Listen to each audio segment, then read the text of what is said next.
Naitwa Bakari Alisilima, ni mkurugenzi mtendaji wa mamlaka ya mafunzo ya mali ambayo yuko kule Zanzibar, ambayo ina jukumu kubwa sana la kusimamia ile mifumo ya mafunzo ya mali iliyokuwa huko vile visiwani, kuweka viwango, lakini pia tuna jukumu la kutoa mafunzo ya mali.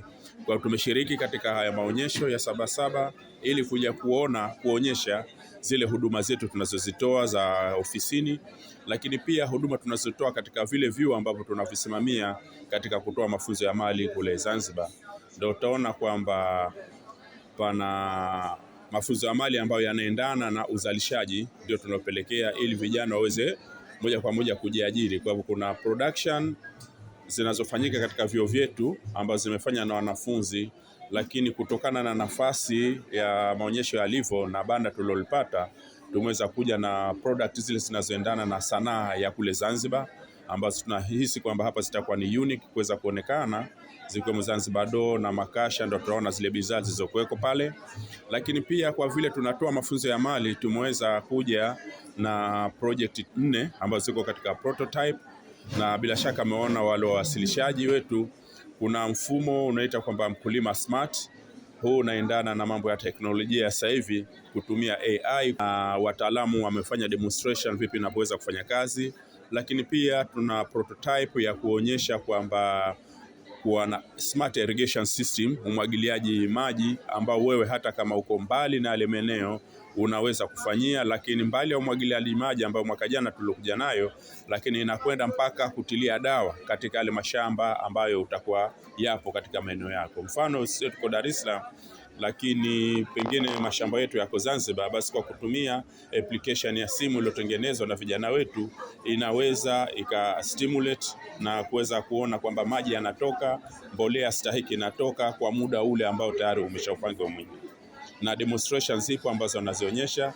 Lakini pia pana prototype ya smart helmet. Tunaelewa kwamba hizi bodaboda sasa wanasababisha ajali nyingi sana, na imekuwa ni ajira kwao. Sasa ili kunusuru zile changamoto za ajali zinazoweza kutokezea, ambazo pia zinawagharimu wao viungo vyao au uhai wao, lakini pia inagharimu na serikali katika kuweka tiba mwafaka kwa vijana wale. Tumeona kwamba mfumo huu wa smart helmet una sensa ambazo zinazuia ajali ziweze kupungua. Mfano kama anaendesha bodaboda ile ana kilevi, kwa hivyo kuna sensa kwenye helmet zinazoainisha kwamba huyu mtu ana kilevi kilichofikia kiwango fulani, na inapelekea kwamba ile Honda lake au ile bodaboda yake isiweze kuwaka. Lakini pia kama lile helmet halijavaliwa kichwani, basi ile helmet Honda haiwezi kuwaka. Lakini pia kwa bahati mbaya kama imetokezea ajali, basi ule mfumo utatoa taarifa kwamba ajali imetokezea na pahala gani ilipotokezea, na pia utaweza kupeleka taarifa kwa kituo cha polisi kilichoko karibu na pale, na pia kupeleka taarifa kwa jamaa zake wale waliokuwa wametiwa katika ule mfumo uliotengenezwa. Kwa hivyo hizo utakuta kwamba ni faida kubwa sana. Lakini pia kuna mfumo mwingine huu unapunguza utoro katika skuli zetu hizi shule, na tumeona ili kupunguza utoro, basi kuna sensa ambazo zimewekwa kwa kutumia fingerprint za wanafunzi, ambapo mzazi anaweza kujua kama mwanafunzi wake au kijana wake kaweza kufika shule au hakufika, na kama kafika saa ngapi, na wakati wa kuondoka basi atajua kaondoka saa ngapi na nyumbani atafika saa ngapi. Sisi wenyewe mamlaka ya mafunzo ya mali ni sehemu ya serikali, na hapa tunapoona zilipofikia zile project ni kwamba tumewawezesha sisi wenyewe, na tutawaendeleza kadri wanavyokwenda, kwa sababu hata mfumo wa smart irrigation system ulipoanza haukuanza leo, umeanza tokea miaka iliyopita, lakini sasa unakwenda katika version tofauti. Hivi sasa hivi tumeweza kuboresha mpaka tumesema kwamba unamwagilia na mbolea, unatia na mbolea kwa kiwango kile kilichokubaliwa.